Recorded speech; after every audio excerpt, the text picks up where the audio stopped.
The station shook before anyone said a single word.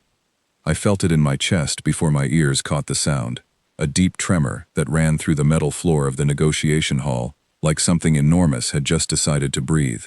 Every delegate at the table went still. Glasses of water trembled. The lights flickered once, twice, then steadied.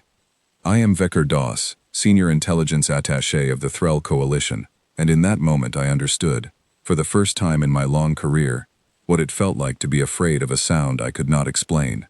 "Report," said Ambassador Doran Kess, my superior, his voice tight. The technician at the far wall did not answer right away. His hands moved across the console in quick, nervous strokes. When he finally looked up, his face had lost most of its color. "One ship," he said. "A single human vessel. It just entered the outer perimeter of the station."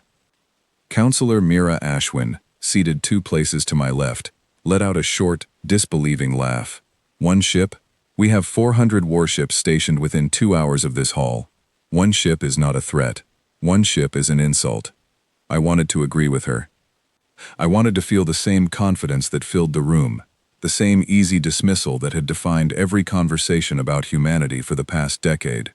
But something about the tremor still lingered in my bones, and I could not shake the feeling that we were about to learn something none of us were prepared to understand. The screen at the front of the hall flickered to life, showing a live feed from the docking arm. The ship itself was unremarkable to look at, dark gray, angular, no larger than a mid-sized transport. It carried no visible weapons. It did not broadcast any warning. It simply glided into the docking clamp as though it were arriving for a routine supply run, rather than what everyone in this room secretly feared it might be. "No escort," said Kess, almost to himself. "No fleet, just the ship." "Sensors confirm," the technician added. "Life signs on board, unusually low. It looks like a single occupant." The room erupted into overlapping voices. Some delegates called for immediate evacuation. Others insisted this was a trick, a distraction meant to draw attention, while a larger fleet approached from another vector. I said nothing. I watched the screen as the docking clamp locked into place with a soft mechanical hiss, and I found myself holding a breath I did not know I had been holding. 10 minutes passed before the airlock cycled open. A single figure stepped through. She was human, unmistakably so, dressed in a simple dark uniform without ornamentation, without medals, without any of the ceremonial weight that our own military commanders wore into rooms like this one. Her hair was pulled back tightly. Her expression, from what I could see through the security feed, was unreadable, calm in a way that felt almost unnatural given the circumstances. "Identify yourself," came the automated challenge from the station's perimeter defense system, broadcast through the hall's speakers for all of us to hear. "General Claire Vale," the woman said. Her voice was steady, unhurried, almost gentle. "Human Expeditionary Command. I am here for the scheduled negotiation." Silence again. I looked around the table and saw the same confusion mirrored on every face. There had been no scheduled negotiation. There had been demands, ultimatums, threats exchanged through encrypted channels for months, but nothing that resembled an official invitation. And yet General Vale spoke as though she had received one weeks ago and had simply arrived on time. "There is no negotiation scheduled," Ambassador Kess said, leaning toward the microphone with visible irritation. "You have entered coalition space without authorization. State your true purpose, or you will be escorted out by force." There was a pause on the feed. General Vale tilted her head slightly, the way someone might when hearing an argument they found mildly amusing but not worth arguing against. "I was told there would be talks," she said, "so I came to talk." Nobody moved, nobody spoke. The 400 warships stationed nearby, the fleets massed behind 3 so-called neutral systems, the entire military apparatus of the coalition suddenly felt distant and useless against the simple, unbothered calm of a single woman standing in a doorway. "Escort her in," Kess finally said, though I could hear the reluctance in every syllable. I remember thinking, as the guards moved to comply, that something had already shifted in the room, something none of us could name yet. We had spent a decade treating humanity as an unpredictable nuisance, a species too young and too emotional to be taken seriously as a true galactic power. We mocked their slow expansion, their cautious treaties, their apparent hesitation to commit to open conflict even when provoked. We called them reactive. We called them soft. I did not know it then, but I was about to watch every one of those assumptions collapse in the span of a single afternoon. General Vale entered the hall flanked by 2 coalition security officers, though it was clear from the way she walked that she did not consider herself under any kind of guard. She moved like someone entering a room she already owned, unhurried, unbothered by the dozens of eyes fixed on her. She took the single empty seat at the human delegation's side of the table, the seat that had remained conspicuously vacant through every previous round of talks, because no human representative had ever bothered to occupy it. "You are alone," Kess said, his tone somewhere between accusation and genuine bewilderment. "Where is the rest of your delegation? Your advisors? Your fleet commanders?" "I did not think I would need them," Vale replied simply. "This should not take long." A ripple of nervous laughter moved through some of the younger delegates, the kind of laughter people use when they are trying to convince themselves that nothing is wrong. I did not laugh. I found myself studying her instead, the way she held her hands folded on the table, the way her eyes moved slowly across every face in the room, as though she were cataloging each of us individually. "Then let us begin," Kess said, straightening his posture and reaching for the datapad in front of him. "The Coalition has grown tired of human expansion along the border territories. Your colonies continue to encroach on space, long claimed by member species. We have issued 3 formal warnings. We have proposed 4 separate treaties, each rejected by your government, without meaningful counteroffer. Today, General Vale, you will provide us with a clear answer. Will humanity withdraw from the disputed territories, or will you force this coalition to take action?" I watched Vale's face as Kess spoke. There was no flicker of anger, no defensive tightening of her jaw, nothing that resembled the emotional volatility our intelligence reports had spent years describing as a defining human trait. She simply listened, patient and still, as though Kess were reading a weather report rather than delivering an ultimatum backed by hundreds of warships. When he finished, she did not answer immediately. Instead, she reached into a small satchel at her side and withdrew a single datapad of her own, setting it gently on the table without activating it. "Before I answer," she said, "I would like to understand something." "You mentioned 4 treaties, 3 warnings. May I ask who authored them?" Kess blinked, clearly caught off guard by the question. "The Coalition Diplomatic Council, of course. Representatives from each member species contributed to the language. And how long did it take to draft each one?" "Weeks, sometimes months. These are delicate matters requiring careful consideration from dozens of perspectives." Vale nodded slowly, as though this confirmed something she had already suspected. "That explains a great deal," she said quietly. "Explains what, exactly?" Counselor Ashwin snapped, clearly growing impatient with what she perceived as evasive behavior.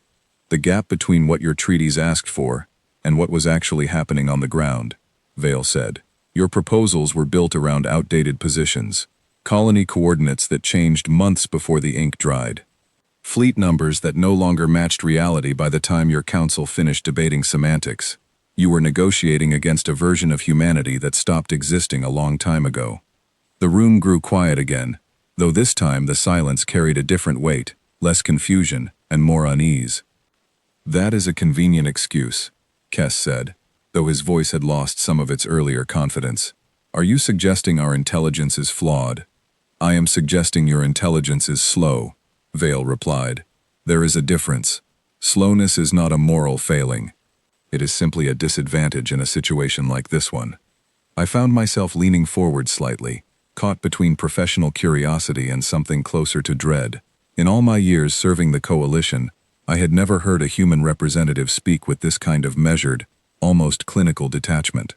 Every previous encounter with human diplomats, admittedly few and far between, had involved raised voices, passionate appeals, emotional arguments meant to sway sympathy rather than settle facts. This was something else entirely. "Let us return to the matter at hand," Kess said, clearly trying to regain control of the conversation. "Will humanity withdraw from the disputed territories or not?" Vale finally activated the datapad in front of her, the screen illuminated with a simple star chart.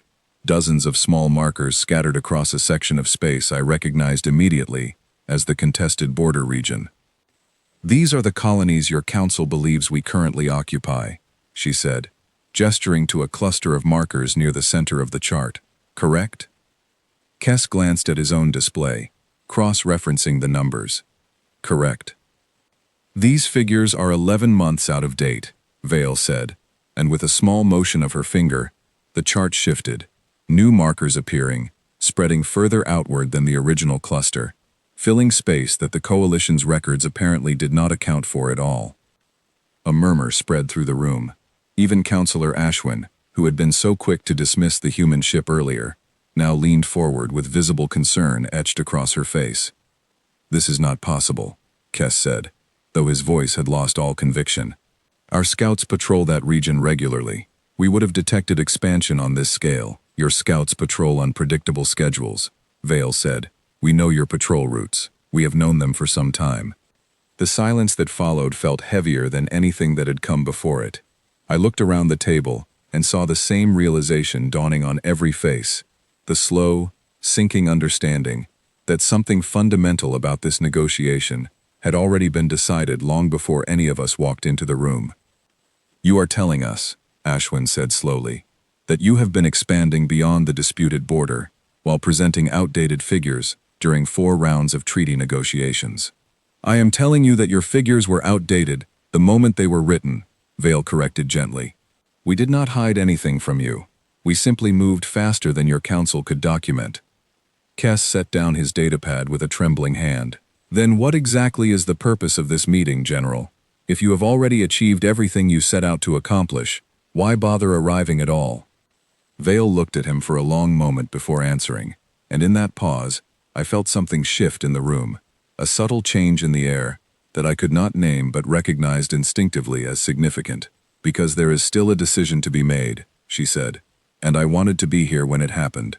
Nobody asked what decision she meant. Nobody dared to.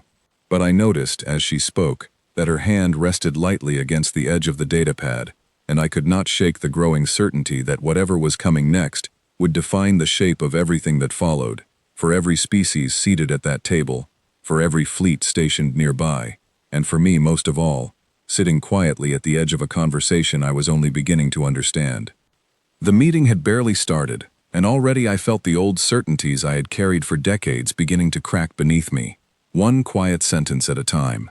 Kess called for a short recess, though I suspected it had less to do with procedure and more to do with his need to leave the room before his composure failed entirely. I watched him retreat through a side door with 2 of his aides trailing close behind, their voices dropping into hushed, urgent tones the moment they thought they were out of earshot. I remained seated.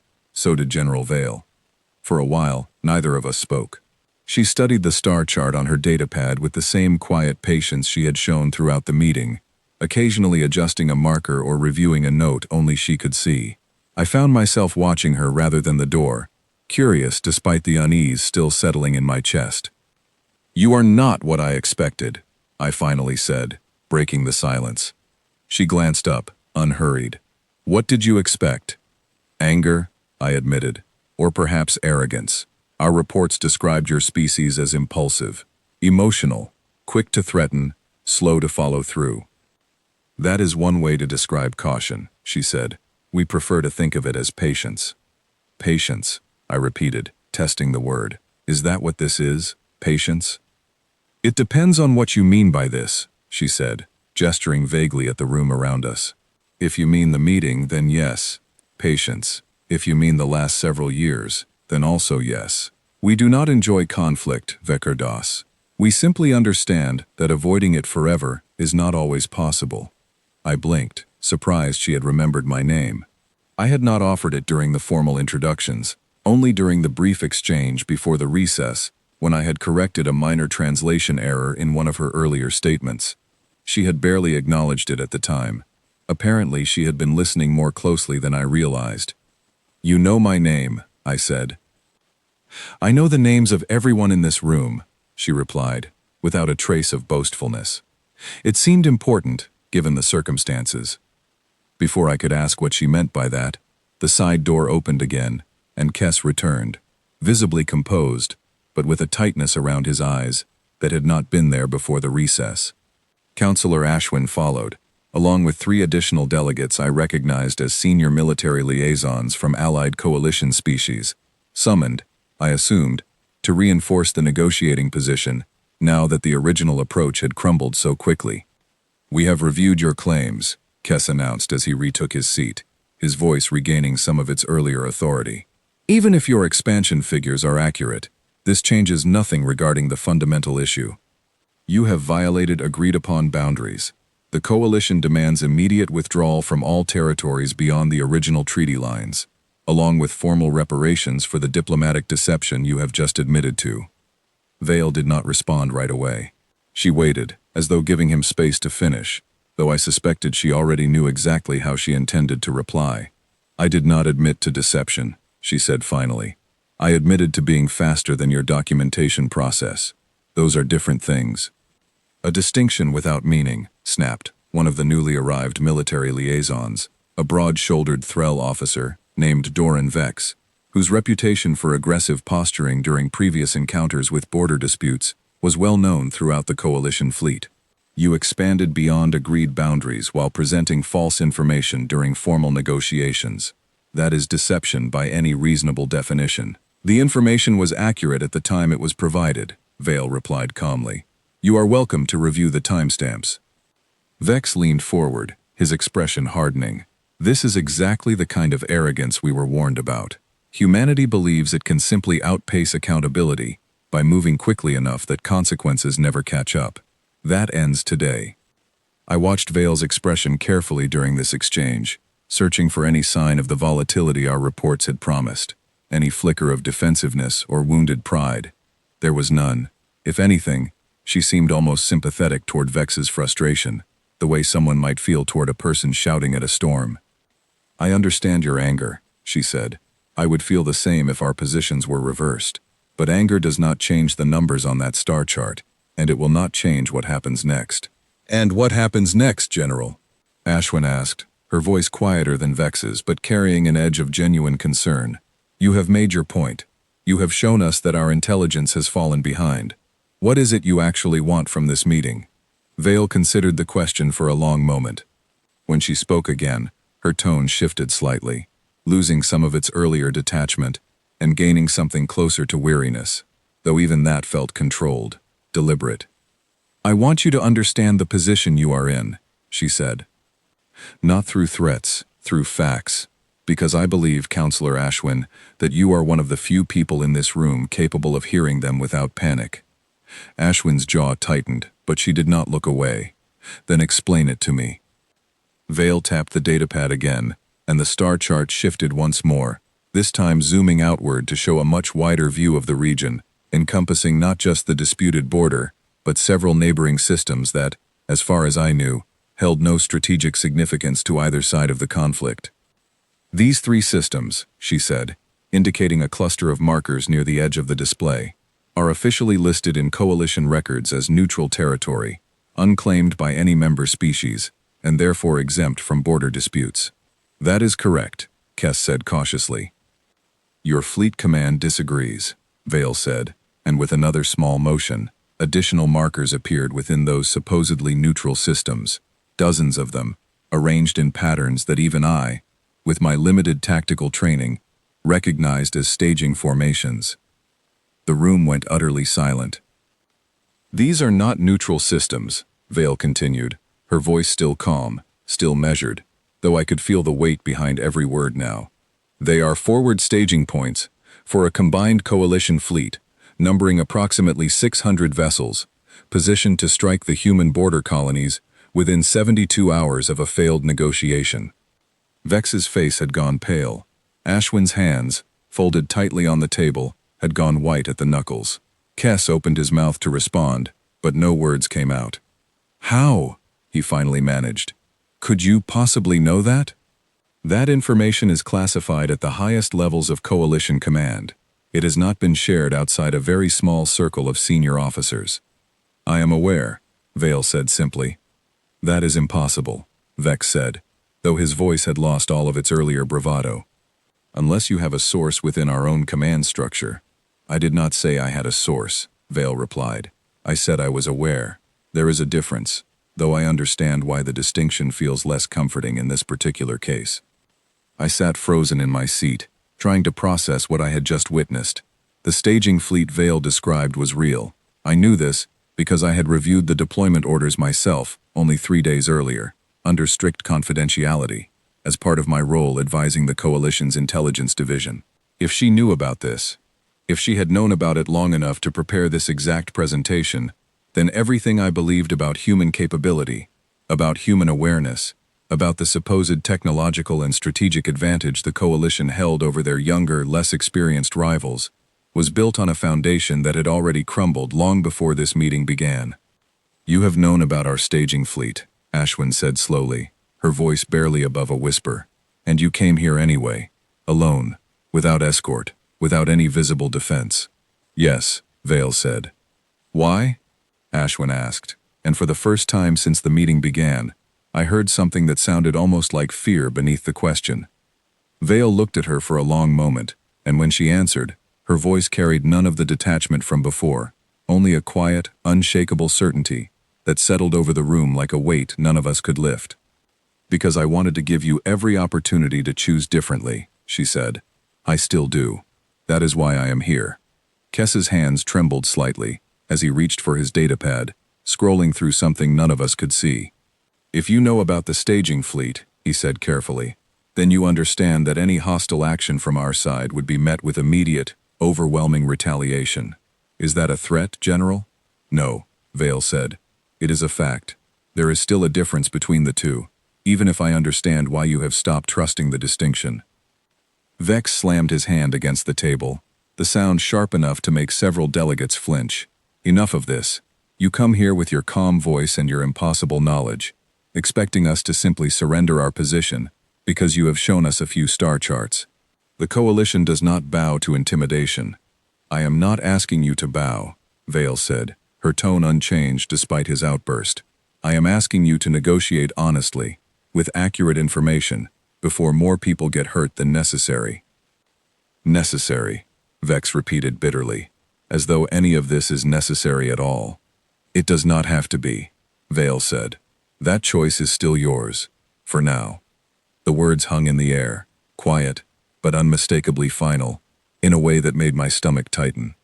I looked around the table and saw the same realization settling over every face, the slow, creeping understanding that this negotiation, which had begun as a routine exercise in posturing and delay, had somehow transformed into something far more consequential, and that the woman sitting calmly across the table held far more control over the outcome than any of us had been prepared to accept. Kess cleared his throat, attempting to reclaim some semblance of authority. "We will need time to consult with the full Coalition Council before responding to these claims." "Of course," Vale said. "Take the time you need. I only ask that you use it wisely." As the delegates began gathering their materials, preparing for another recess, I found myself lingering at the table, unable to look away from General Vale, as she calmly closed her datapad and folded her hands once more. She caught my gaze and offered the faintest suggestion of a smile, not unkind, not mocking, simply tired, in a way that made her seem, for the briefest moment, entirely human, rather than the composed figure of authority she had presented throughout the meeting. "You have questions, Vekar Das," she said quietly, before I could excuse myself. "I can see them on your face." I hesitated, then asked the one thing I could not stop turning over in my mind. "Why did you really come alone?"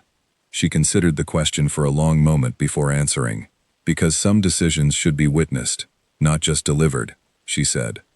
"And because I needed to see, with my own eyes, whether this room still had room for anything other than war. I did not have an answer for that. I am not certain, even now, that one exists."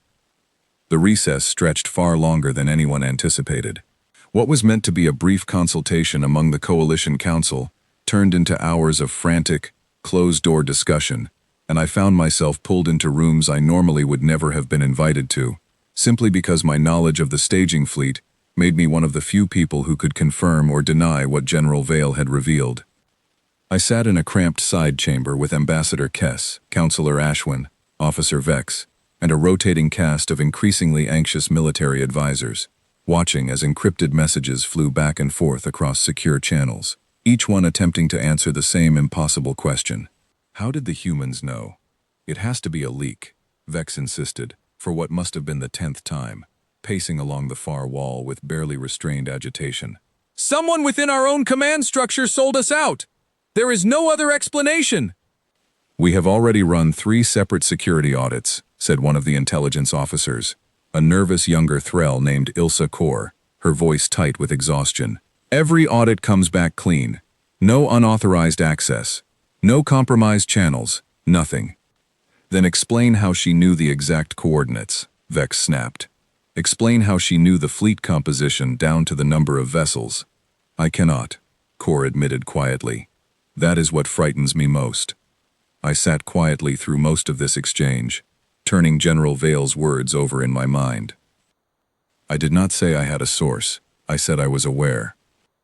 The distinction had felt strange in the moment, almost evasive, but the longer I considered it, the more I began to suspect it carried a meaning none of us had properly understood. May I offer a theory? I said finally, and every head in the room turned toward me. Cass gestured for me to continue. What if there is no leak? I said.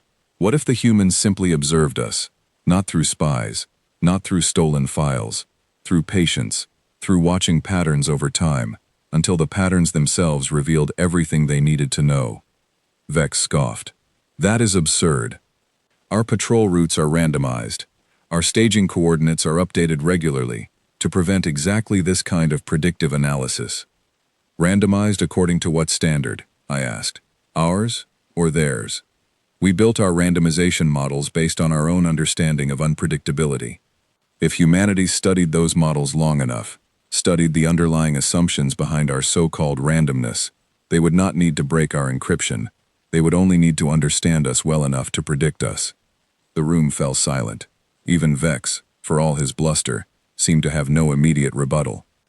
That is a deeply unsettling thought, Ashwin said quietly. It is, I agreed, but it fits everything I have seen today. General Vale did not present her knowledge as the result of espionage. She presented it as the simple product of observation, patience. The very quality she claimed defines her species. Kess rubbed his temples, clearly exhausted by the implications piling up around him. If your theory is correct, Vekardas, then every strategic advantage we believed we held over humanity may already be compromised. Every plan built on the assumption that they could not see us coming. Yes, I said simply. There was no comforting way to phrase the answer. Before anyone could respond further, the chamber door opened, and a young aide entered, her expression pale and urgent. Ambassador Kess, she said. General Vale has requested that the meeting resume. She says she is willing to wait, but only for a limited time. Kess exchanged a glance with Ashwin, then rose from his seat with visible reluctance. Very well.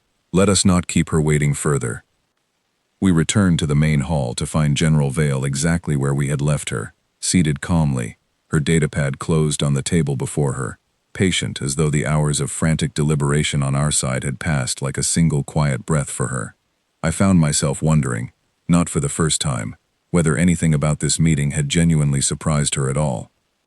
Ambassador Kess, she said as we took our seats, I trust your council reached some conclusions.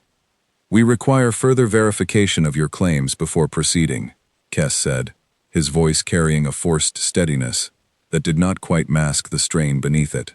You understand, General, that accusations of this magnitude cannot simply be accepted at face value. Of course, Vale said. What would satisfy your counsel? Kess hesitated, glancing briefly toward Vex, who nodded almost imperceptibly. Independent confirmation, Kess said. If your intelligence regarding our staging fleet is accurate, you should be able to provide additional details our own systems can cross-reference. Vessel designations, command officer names, anything that would allow us to verify your claims through channels you could not have possibly compromised.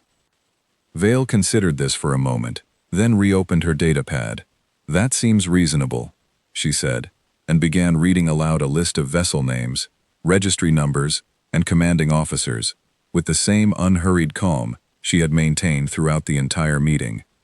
I watched the color drain from Vex's face as each name matched, without error, The classified deployment roster I knew existed only within the most secure layers of Coalition command. By the time Vale finished, Ilsa Kor, seated near the back of the chamber, had gone completely still, her hands frozen over a datapad she had stopped scrolling through several names ago. "Every designation matches," Kor said quietly, though her voice carried clearly through the silent room. "Every single one." Kess closed his eyes briefly, as though trying to gather himself before speaking again.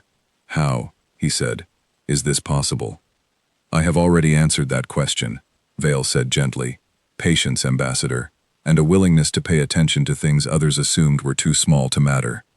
Ashwin leaned forward, her expression a complicated mixture of dread and something that almost resembled respect. "You could have used this information to strike first," she said. "You could have destroyed our staging fleet before we ever knew you were aware of it. Why bring it here instead? Why give us the chance to respond?"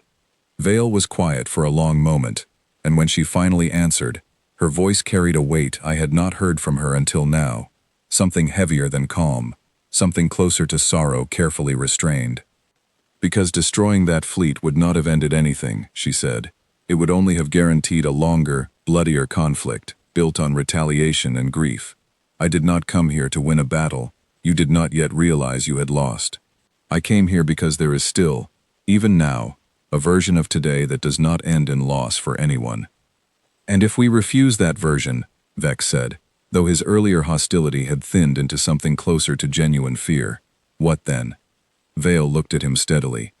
"Then the fleet you believe is hidden will no longer be hidden," she said, "and I will not be the one standing in this room to explain what comes next." The silence that followed felt different from every silence that had come before it during this long, exhausting day. It was not confusion. It was not disbelief. It was the quiet, heavy stillness of people finally understanding the true shape of the choice in front of them. Kess straightened slowly in his seat, his earlier bravado entirely gone, replaced by something more careful, more aware. "What would you have us do, General Vale?" "Withdraw the staging fleet," she said simply. "Return to the treaty lines both our peoples agreed upon before this cycle of escalation began. Allow verified observers, from a neutral party if your council prefers, to confirm compliance on both sides. That is all I am asking." "And in exchange," Ashwin said, "what does humanity offer?" "The same withdrawal," Vale said. "We return to the original boundaries as well. No further expansion beyond agreed lines, while a permanent framework is negotiated properly, with accurate information on both sides this time." It sounded, on its surface, almost reasonable, almost simple, and yet I could see the doubt still lingering behind Kess's eyes, the same doubt I suspected lived behind every face in that room, myself included. We had spent so long believing humanity to be reckless, unpredictable, easily provoked into rash decisions. Now we were being asked to trust the calm, careful woman who had just demonstrated, without a single hostile word, that she understood our own military secrets better than we understood them ourselves. "We will need to bring this proposal before the full Coalition Council," Kess said finally. "A decision of this magnitude cannot rest on this chamber alone." "I understand," Vale said. "How long do you require?" Kess exchanged another glance with his advisors before answering. 24 hours. Vale nodded slowly, closing her datapad with a soft click that felt, in that moment, disproportionately final. 24 hours, she repeated. "I will remain aboard my ship until you have your answer." As the delegates began to disperse, murmuring among themselves in hushed, uncertain tones, I lingered once more near the table, unable to shake the feeling that something enormous was balanced on the edge of this narrow, uncertain window of time. 24 hours to decide the fate of a conflict that had already, in ways none of us fully understood, been decided long before we ever sat down to discuss it. I did not sleep that night. I do not think anyone in that station did. The 24 hours passed like a held breath. I spent most of it in the observation deck, overlooking the docking arm, watching the small gray shape of General Vale's ship sitting motionless against the starfield, wondering what she was doing inside it, whether she slept at all, whether the calm she projected in that meeting hall was genuine, or simply the most disciplined performance I had ever witnessed. Counselor Ashwin found me there sometime, near the end of the second hour, her expression drawn with exhaustion, but sharpened by something that looked almost like clarity. "You have been quiet," she said, joining me at the viewport. "I have been thinking," I replied. "About what?" "About how wrong we were," I said. "Not about the numbers, not about the fleet positions. About her, about all of them." Ashwin was silent for a long moment, watching the distant shape of the human vessel. "When I was young," she said eventually, "my instructors taught us that humanity's greatest weakness was their impatience, their need to act before fully understanding the consequences. It shaped every strategy we built against them. And now? Now I wonder if we mistook silence for impatience," she said quietly. "If everything we believed was weakness, was simply restraint, we did not have the humility to recognize." I had no answer for that. I only nodded, and we stood together in silence, watching the ship, waiting. The Coalition Council convened in full session during the 17th hour, a rare occurrence reserved only for matters of the gravest importance. I was permitted to observe, though not to speak, seated in the gallery alongside dozens of other advisors and attachés from across member species. The debate that unfolded below us was unlike anything I had witnessed in my career. Representatives from the more militant factions argued forcefully for immediate mobilization, insisting that any human show of restraint was merely a delaying tactic, a trick meant to lull the coalition into lowering its defenses before a devastating first strike.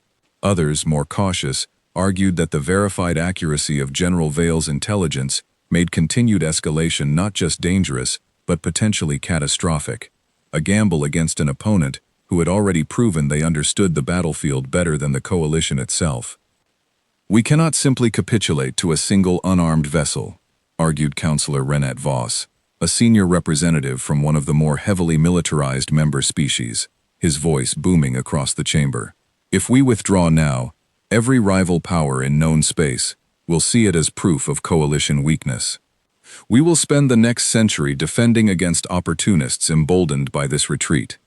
And if we do not withdraw," countered Councillor Ashwin, rising to address the full chamber for the first time that day, "we risk confirming everything we claim to fear, that we are the aggressors here, that our own staging fleet, hidden behind supposedly neutral systems, was never meant for defense, but for a strike we assumed humanity would be too slow to anticipate." "They anticipated it regardless," Voss snapped. "Does that not prove exactly how dangerous they are?" "It proves how dangerously wrong we were," Ashwin replied, her voice carrying clearly despite its calm. "We built an entire strategy around the assumption that humanity could not see us coming. That assumption has already failed. Continuing to act on it now would not be strength, it would be denial." The debate raged on for hours, arguments circling the same fundamental question from every possible angle, but I noticed, as the session wore on, a subtle shift taking hold among the delegates.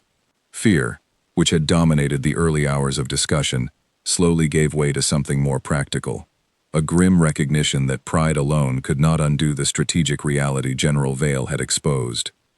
When the final vote was called, it passed by a narrow but decisive margin. The coalition would withdraw its staging fleet. Verified observers would be dispatched to confirm compliance on both sides. A new framework for negotiation, built on accurate and continuously updated intelligence, would begin within the month. I do not know if it was wisdom or simple exhaustion that carried the vote, but I remember feeling, as the results were announced, a strange mixture of relief and unease, as though we had narrowly avoided one crisis, only to step directly into the shadow of another, larger one we did not yet fully understand. Kess delivered the decision to General Vale personally, requesting a final meeting to formalize the terms. I was permitted to attend once more, seated quietly near the edge of the chamber, as the two delegations reconvened for what everyone hoped would be the last difficult conversation of this long, exhausting cycle. Vale listened to the terms with the same careful patience she had shown throughout every previous exchange, nodding occasionally, asking clarifying questions when needed, offering no visible reaction of triumph or relief, even as the agreement took final shape before her. "These terms are acceptable," she said finally, once Kess had finished outlining the full framework. "I will relay them to my command immediately." "Then this concludes our business," Kess said, though his voice carried a note of cautious hope rather than genuine confidence. I trust this marks the beginning of a more stable relationship between our peoples.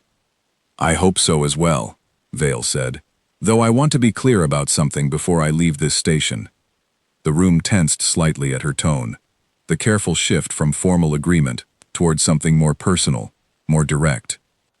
Speak freely, General, Kess said. This agreement holds only as long as both sides honor it in good faith, Vale said. I do not say this as a threat. I say it because I have seen, throughout this negotiation, how easily good intentions can be undone by fear, by pride, by the assumption that patience is the same as weakness. If that assumption resurfaces, if the terms of this agreement are tested by another attempt at deception, or another hidden fleet behind another supposedly neutral system, there will not be a second meeting like this one. Is that a warning? Vex asked quietly, though his earlier hostility had faded into something more subdued. It is a clarity, Vale said. I would rather you understand exactly where the line is now, while there is still peace to protect, than discover it later, under circumstances neither of us would prefer. Nobody responded immediately. I watched the weight of her words settle over the room, and I understood, perhaps for the first time with complete clarity, that this agreement, however carefully negotiated, however narrowly passed by the Coalition Council, existed now within a fragile balance that depended entirely on trust neither side had fully earned yet. Vale rose from her seat, gathering her datapad with the same unhurried calm she had carried since the moment she first stepped through that airlock. I believe our business here is concluded, she said. I wish you a peaceful transition into the new framework. As she turned to leave, I found myself rising as well, driven by an impulse I did not fully understand until the words were already leaving my mouth. General Vale, I said. She paused, turning to look at me with the same quiet attentiveness she had shown throughout the entire negotiation. Why did you truly come alone? I asked again, needing an answer more complete than the one she had offered during our earlier conversation. Not the diplomatic reason, the real one. She studied me for a long moment before answering, and when she finally spoke, her voice carried none of the careful formality she had maintained throughout the meeting, only a quiet, tired honesty that struck me more deeply than anything else she had said that day. Because a fleet arriving to deliver an ultimatum only ever proves that war is already decided, she said. A single person arriving to have a conversation still leaves room for something else. I wanted this to end with a conversation. Wecker das. For as long as that remained possible. She left without another word, and I stood there long after the chamber had emptied, turning her answer over in my mind, wondering how much longer that fragile possibility would remain within our reach. For a while, it seemed as though the fragile peace might hold. 3 weeks passed following the withdrawal agreement, and I watched with cautious optimism as verified observers confirmed the retreat of the Coalition staging fleet from the 3 formerly disputed systems. Human patrol patterns, too, shifted back within the boundaries General Vale had promised, confirmed independently by neutral monitoring stations positioned along the border. For the first time in years, the reports crossing my desk each morning carried a tone I had almost forgotten was possible. Calm, routine, unremarkable. I allowed myself, during those weeks, to believe that perhaps we had truly stepped back from the edge of something catastrophic. I allowed myself to believe that General Vale's quiet insistence on patience and honesty had genuinely reshaped the trajectory of this long, exhausting conflict. I was wrong. The first sign of trouble came not from the border, but from within the coalition itself, in the form of increasingly agitated communications between Officer Vex and a small circle of like-minded military commanders scattered across several member species. I learned of these communications only after the fact, pieced together during the frantic investigation that followed, but even then the pattern was unmistakable. Vex had never accepted the withdrawal agreement, not truly, not in the way Kess and Ashwin and the majority of the council had. He viewed it as a humiliation forced upon the coalition by a single unarmed woman, and a bluff none of them had the courage to properly test. I do not know exactly when the new staging fleet began forming behind the border, hidden this time not within neutral systems, but disguised as a routine defensive rotation, authorized through channels Vex had quietly manipulated over the preceding weeks. I only know that by the time anyone outside his small circle became aware of it, the The fleet numbered nearly 300 vessels, positioned within striking distance of the very human colonies the withdrawal agreement had been designed to protect. Ashwin discovered the deception first, during a routine review of fleet deployment records that revealed inconsistencies too glaring to ignore. She brought the evidence directly to Kess within hours, and I was summoned to the emergency session that followed, my hands still trembling from the weight of what I had just learned. "This cannot be real," Kess said, staring at the deployment records displayed before him, his voice hollow with disbelief. Vex assured the council he had fully complied with the withdrawal terms. "He lied," Ashwin said flatly. "He rerouted 3 fleet divisions through a defensive rotation loophole, exploiting the ambiguity in the original agreement's language regarding routine patrol movements. Technically, none of these vessels ever crossed the formally recognized treaty line, but their current positioning places them within striking range of the human border colonies within a matter of hours, not the days our original agreement assumed." "Does the human command know?" I asked, though I suspected, given everything I had witnessed during the negotiation, that they likely already did. I was right.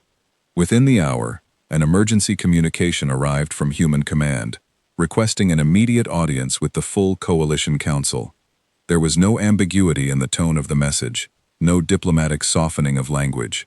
It was a demand, delivered with a clarity that left no room for delay or deflection.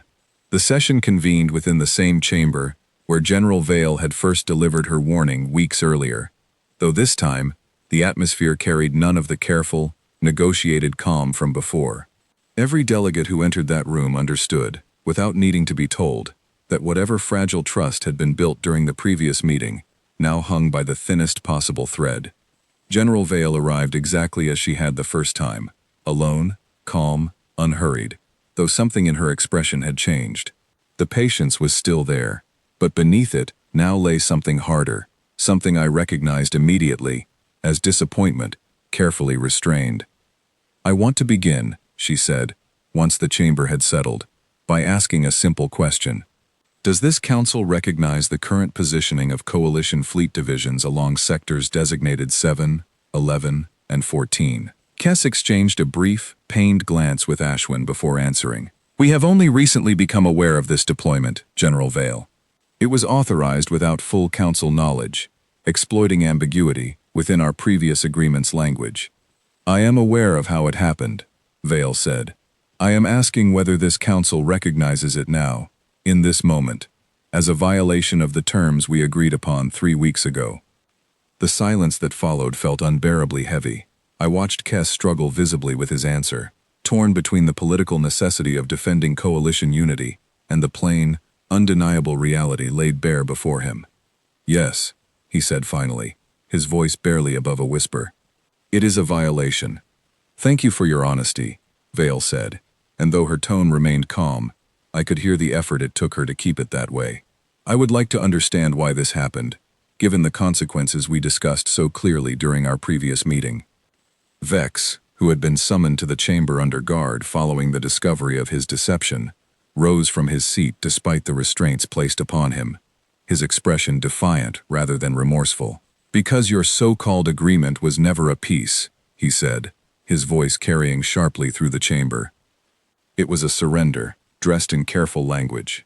I refuse to accept a future where the coalition kneels before a single human vessel, simply because it arrived with confidence, instead of a fleet." "Nobody asked you to kneel," Vale said quietly. "We asked you to honor an agreement built on honesty. You chose deception instead, exactly as you did before this agreement was even signed." "And what will you do about it?" Vex said, his voice rising with something between anger and desperation. "Return to your ship and threaten us with another calm, patient conversation. Humanity's restraint has limits, does it not?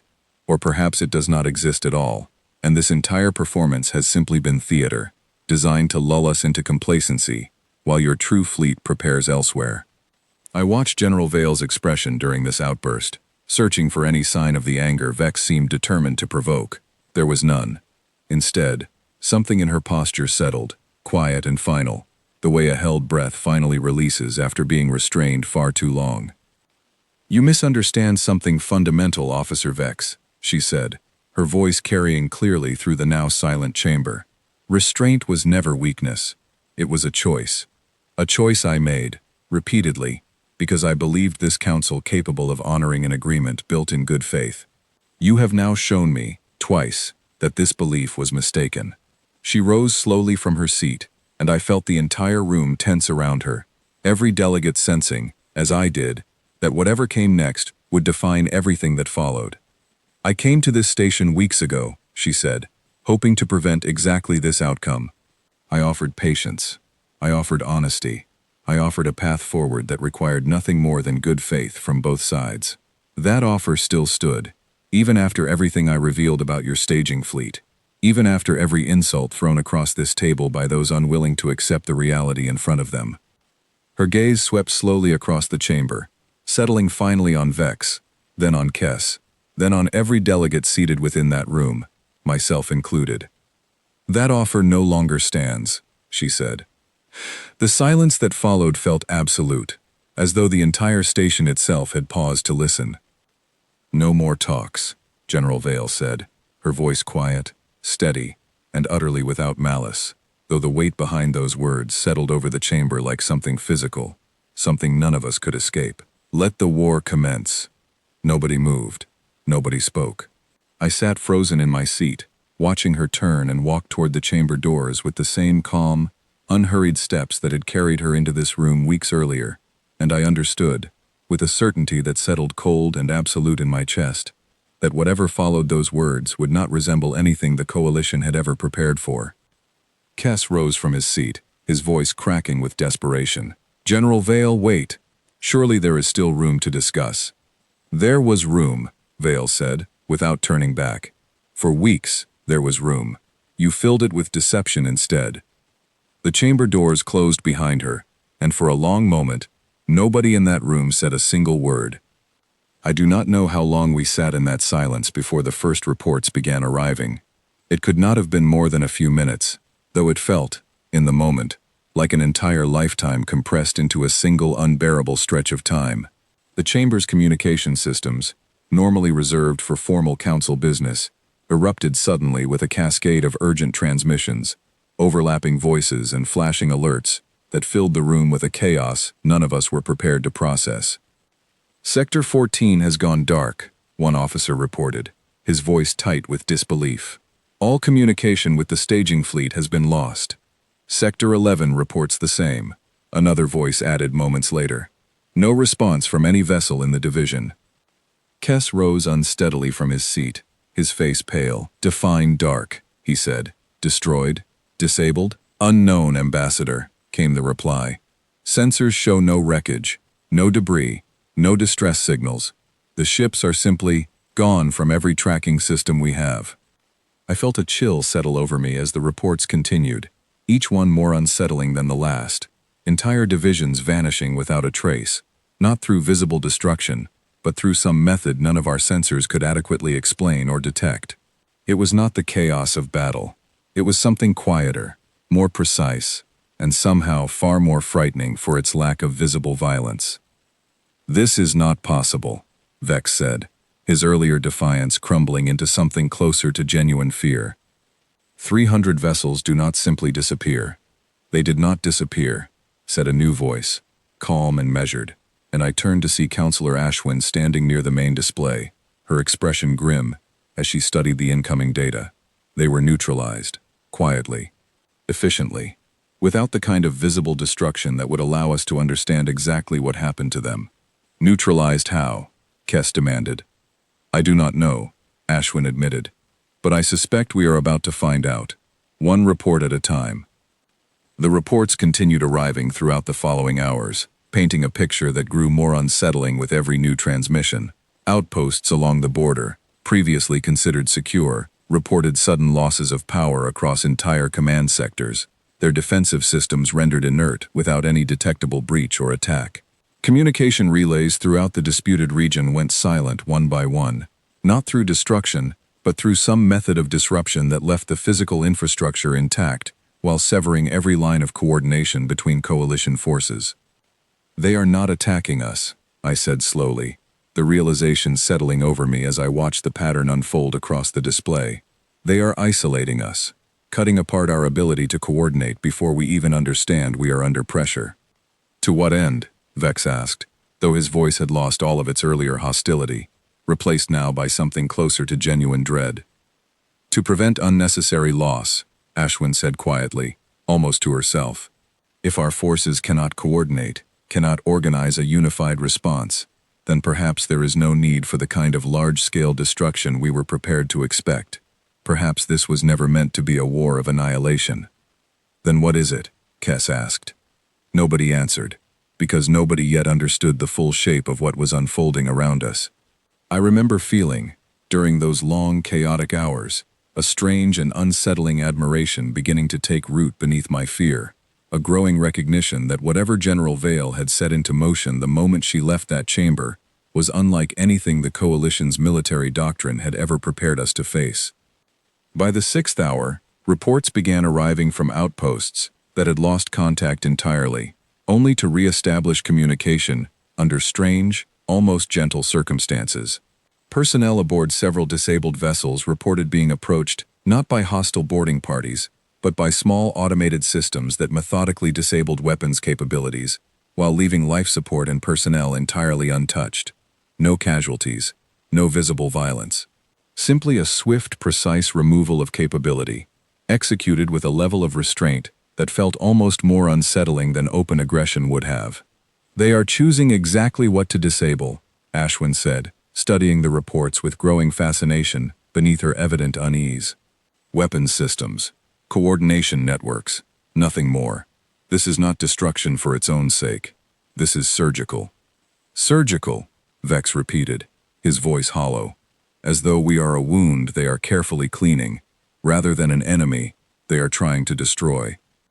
I found myself thinking, during those hours, of General Vale's words from our earlier conversation, the quiet admission that had stayed with me since our first meeting.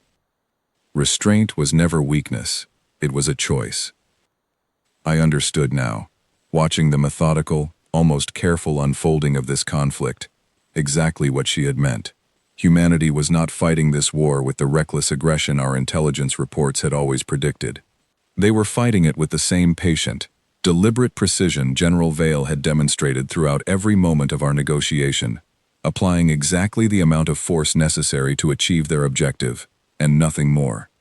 It was, in its own way, more frightening than any display of overwhelming violence could have been. By the end of the first full day, the staging fleet that Vex had so carefully hidden behind a loophole in our agreement had been rendered entirely inert, every vessel disabled without loss of life, every officer aboard those ships alive and unharmed, but stripped of any capacity to continue the conflict Vex had so recklessly initiated. The border outposts, similarly, found themselves cut off from coordinated defense, their systems disabled with a precision that left every individual within them safe, but every capability for continued aggression entirely removed. Kess convened another emergency session as the reports continued settling into a clearer, more coherent picture, and I watched the exhaustion and disbelief on every face gathered within that chamber, myself included. "What do we do?" Kess asked quietly, addressing the room at large rather than any single delegate. "How do we respond to an enemy who seems entirely capable of ending this conflict, without a single confirmed loss of life on our side, yet has stripped away every capability we possess to continue fighting?"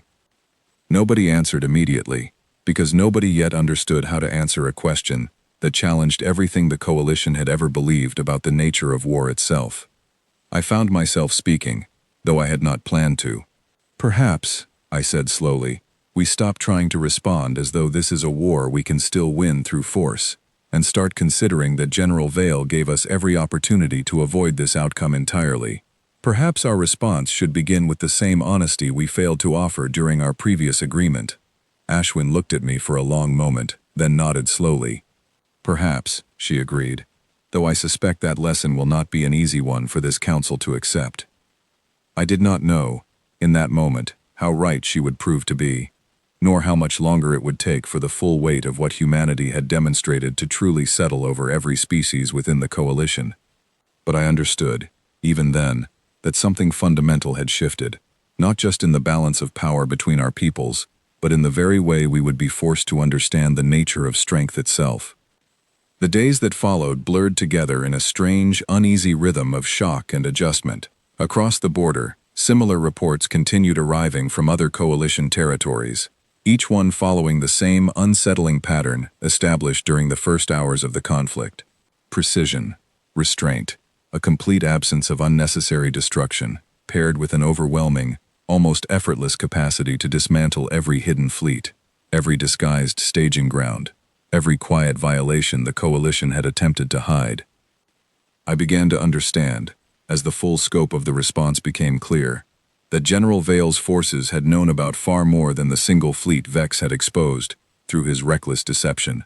Human intelligence, it seemed, had been quietly monitoring every corner of the disputed border region for far longer than any of us had suspected, cataloging every irregularity, every hidden movement, every small deviation from the original treaty lines, waiting patiently for the moment when action became necessary, rather than optional.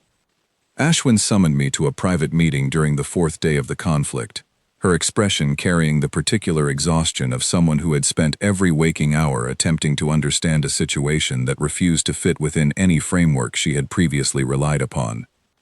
"I want your honest assessment, Veker Das," she said, once we were alone, "not as an intelligence attaché reporting to council protocol, but as someone who has watched this unfold as closely as I have. What are we truly facing here?" I considered the question carefully before answering, drawing together everything I had observed since General Vale first stepped through that airlock weeks earlier. "I believe," I said slowly, "that we misunderstood humanity in the most fundamental way possible. We assumed their caution reflected weakness, their patience reflected hesitation, their reluctance toward open conflict reflected an inability to sustain one. Every assumption was wrong. Wrong how, specifically? Their patience was never hesitation," I said. "It was preparation. Every treaty they allowed to stall, every provocation they declined to answer immediately, gave them more time to understand exactly what they were dealing with, and exactly how to respond with the least possible cost when the moment for restraint finally ended. We believed we were negotiating with a species too young to commit fully to conflict. In truth, we were negotiating with a species that understood conflict well enough to know it should be avoided until every other option had been genuinely exhausted." Ashwin was quiet for a long moment, absorbing this. "And now that the moment has come," she said finally, "what does that patience look like, translated into action?" "Precision," I said. "Restraint applied not out of mercy alone, but out of a clear understanding of exactly how much force is required to achieve an objective, and a refusal to apply more than that. It is, I believe, the most disciplined use of military capability I have ever witnessed, and it terrifies me far more than an uncontrolled show of overwhelming aggression ever could." "Why does controlled restraint frighten you more than uncontrolled violence?" "Because uncontrolled violence suggests an opponent who has lost the ability to reason clearly," I said. "Controlled restraint suggests an opponent who understands exactly what they are doing, and has simply chosen not to do more than necessary. That kind of control implies a depth of capability we have not yet seen the full extent of, and I do not believe we want to discover its limits by continuing to test them." Ashwin nodded slowly, and for a while neither of us spoke, both absorbing the weight of a conclusion neither of us particularly wanted to accept. By the seventh day, the Coalition Council convened once more, though this time the tone within the chamber carried none of the earlier bravado or defiance that had characterized previous sessions. Every hidden fleet had been neutralized. Every disguised staging ground had been dismantled. Every attempt at continued resistance had been met not with escalating violence, but with the same careful, surgical precision that had defined the conflict from its very first hour. Kess rose to address the assembled council, his voice carrying the particular weariness of someone who had spent the past week watching every assumption he once relied upon collapse beneath the weight of undeniable reality. "We must accept," he said quietly, "that continued resistance offers this coalition nothing but continued loss of capability, without any corresponding gain. Every attempt to rebuild hidden strength has been identified and dismantled within hours. Every effort to coordinate a unified response has been quietly disrupted before it could take shape. I do not believe further resistance serves this council's interests, nor the interests of the species we represent." Vex, still held under guard following his role in initiating this crisis, spoke from his seat, his voice hollow with the particular defeat of someone who had finally run out of arguments to defend his previous certainty. "Then what would you have us do, Ambassador? Surrender entirely to a species we spent decades believing incapable of sustaining a serious conflict?" "I would have us learn," Kess said simply, "because I believe, after everything this past week has shown us, that survival now depends on understanding humanity as they truly are, rather than continuing to underestimate them, based on assumptions that have already cost us everything we attempted to hide." The vote that followed passed with far less debate than the previous session weeks earlier, a quiet, sobered recognition settling over the chamber as delegate after delegate accepted the necessity of formally requesting a ceasefire, along with a full accounting of every violation that had led to this outcome.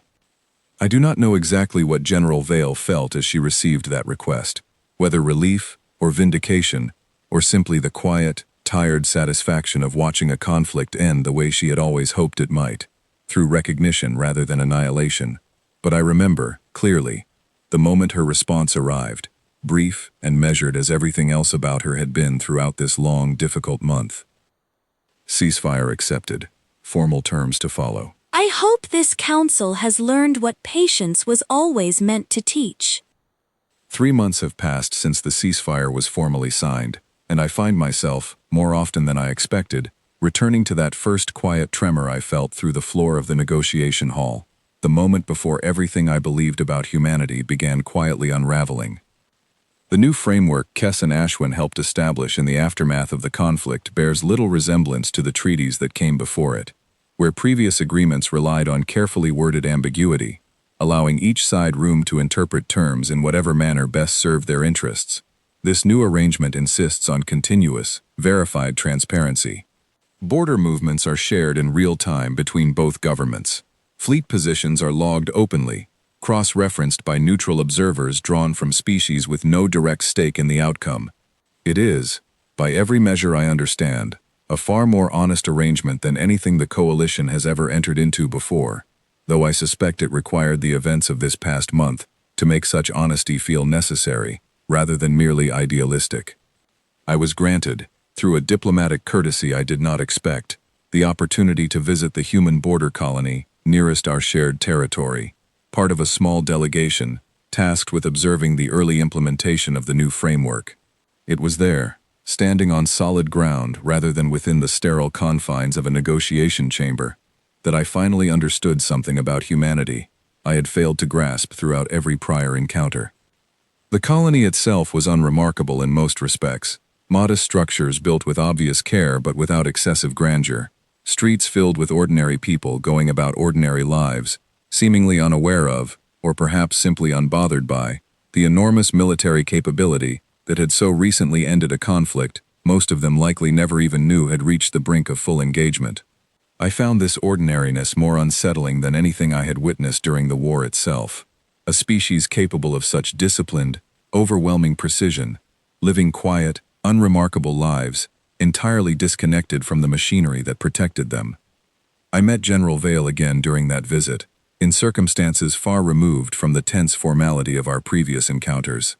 She received our delegation in a modest office overlooking the colony's central square, dressed once more in the same simple uniform she had worn during our first meeting, though something in her posture seemed lighter now, less burdened by the weight she had carried throughout the negotiation. "Vekar Das," she said, greeting me with something that almost resembled warmth. "I did not expect to see you again so soon. I requested a place on this delegation specifically," I admitted. "I wanted to understand something I have struggled with since our first meeting." "And what is that?" "How you knew," I said. "Not the specifics of the fleet positions or the deployment records. I understand now that patience and careful observation explain much of that. I mean the deeper question.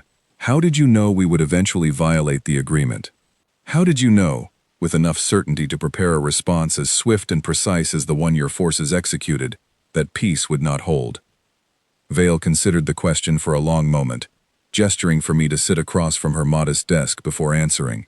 "I did not know it would fail," she said. "I hoped it would hold, but hope is not the same as certainty, and I have learned, throughout my career, that preparing for failure while working toward success is not pessimism, it is simply responsibility. You prepared for our betrayal, while genuinely hoping we would not betray you, I said, testing the idea aloud. Yes, she said. Both things were true at once.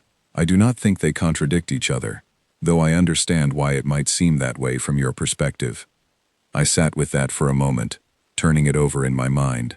Our own doctrine has always treated preparation for conflict as an implicit expectation of conflict, I said slowly. We assumed throughout every negotiation that any show of continued military readiness signaled a lack of genuine commitment to peace. It seems we misunderstood that as well. Readiness and hope are not opposites, Vale said. The mistake, I think, was assuming they had to be. We prepared carefully, not because we expected the worst from your counsel, but because we understood that hoping for good faith, without preparing for its absence, would have been irresponsible toward everyone who depended on us for protection. I found myself nodding slowly, understanding settling over me with a clarity that felt, in that moment, both humbling and strangely reassuring. I believe, I said, that this is the lesson our council needed most, more than any single treaty term or verification protocol. We spent so long believing that strength meant certainty, that hesitation meant weakness. We failed to recognize that true strength might instead mean holding both patience and readiness together, without needing either to fully define the other. Vale offered a small, tired smile, the first genuine expression of warmth I had seen from her since our first meeting weeks earlier. I am glad someone finally arrived at that conclusion, she said. I confess I was beginning to worry it would take considerably longer. We spoke for a while longer, about smaller matters mostly, the logistics of the new framework, the practical challenges of maintaining trust across such vast and unfamiliar distances between our peoples. But I found my thoughts returning, again and again, to that quiet exchange about patience and preparation, understanding, finally, the deeper truth beneath everything I had witnessed throughout this long, difficult month. Humanity had never been the reckless, impulsive threat our intelligence reports insisted they were, nor had they been the endlessly patient, infinitely forgiving partners some among the coalition had hoped to find instead. They were something more complicated than either extreme, a species capable of extraordinary restraint, precisely because they understood, with unflinching clarity, exactly what that restraint might one day cost them if it was abused. Before our delegation departed, I found myself standing once more at the edge of the colony's central square, watching the quiet, unremarkable rhythm of ordinary human life continue around me, utterly unaware of how close it had come, weeks earlier, to being reshaped entirely by a conflict most of these people would likely never fully understand. General Vale joined me there, unbidden, watching the same quiet scene beside me for a while before speaking again. Do you regret it? I asked. The war, however brief and however careful. Do you carry any regret for what happened? She was quiet for a long moment, her gaze fixed on the horizon, where the colony's modest structures gave way to open, undeveloped land beyond. I regret that it became necessary, she said finally. I do not regret how we chose to carry it out, once necessity left us no other option. There is a difference, I think, between regretting an outcome and regretting the manner in which you were forced to reach it. And if it becomes necessary again, I asked, will you carry the same restraint next time? She turned to look at me then, her expression carrying the same quiet, unshakable calm I had first witnessed the moment she stepped through that airlock so many weeks ago. I hope it will not become necessary again, she said. But if it does, I will carry exactly the same restraint, for exactly the same reason. Because the goal was never to win a war for its own sake, Vekerdos. The goal was always to protect what mattered, using no more force than the situation actually required, and to leave room, always, for whatever peace might still be possible afterward. I did not have an answer for that, nor do I believe one was needed.